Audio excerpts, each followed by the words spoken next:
Nautakan daw ni Christian Braun ang Denver Nuggets sa kanyang $125 million na kontrata ngayon.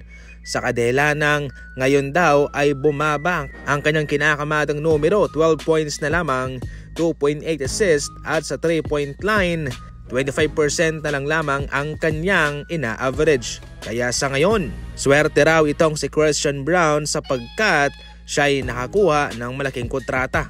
Well, totally, hindi naman siya talaga nakaisa. Nakabase din naman ang Denver Nuggets sa kanyang performance nung nagdaang season kaya siya ay nakatanggap ng ganyang kalaking kontrata.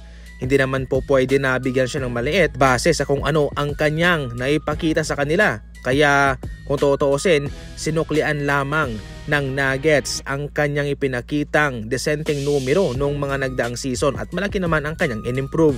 Ngayon, kung ganyan ang kanyang ina-average, hindi na kasalanan niya ni Christian Braun sapagkat hindi naman talaga maigagarantiya na ganun palagi ang kanyang ina-average. Baka malay natin sa susunod na mga laban o sa mga buwan ay gaganda na ang kanyang numero.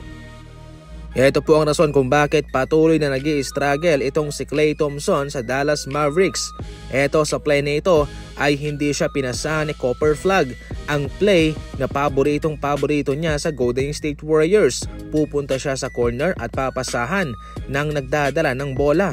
At syempre, papasok yan. Pero dito nga ho ay walang pinasa sa kanya. Masama ang loob dito ni Klay Thompson mga idol at marami din namang mga play na ganito ang nangyari sa kanya. You see, sa Golden State Warriors, priority siya.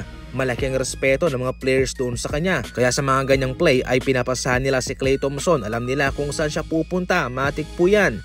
Ngayon sa Dallas Mavericks, hindi na siya ang priority. Sa ngayon nga, mababa na lamang ang kanyang minuto. Ibig sabihin nun ay hindi na siya masyadong pinagkakatiwalaan ni Coach Jason Kidd. Kaya sa ngayon ay nag-i-struggle po siya sa kanyang shooting. Sa ating huling balita naman, nakabantay na sa ngayon ang mga kupunan sa NBA patungkol sa status ni Ja Morant sa ngayon sa Memphis Grizzlies. Tila may something, tila nagkakalamat na itong si Ja Morant sa kanyang kupunan ng Memphis Grizzlies. Yung Grizzlies mismo ang nagsuspende sa kanya pagkatapos na challenge daw ni Ja Morant ang leadership ng kanilang head coach. Sabi ko nga sa ating nagdaang balita ay pinapakita lamang dito ng Memphis Grizzlies na sila pa rin ang may control na kahit na kanilang star player itong si Ja ay hindi sila magdadalawang isip na siya'y patawan ng ganito. Para sa Memphis Grizzlies ito'y disiplina pero syempre kay Ja Morant iba po ito. Hindi po siya atras sapagkat alam niya ang kanyang value at hindi lang yung Memphis Grizzlies ang natatanging team sa liga. Marami at marami nga po ang naghahabol sa kanya. Kaya sa ngayon, pagkatapos ng kaganapan sa mga nagdaang araw, marami na ang nagmo-monitor sa kanyang status sa Memphis Grizzlies.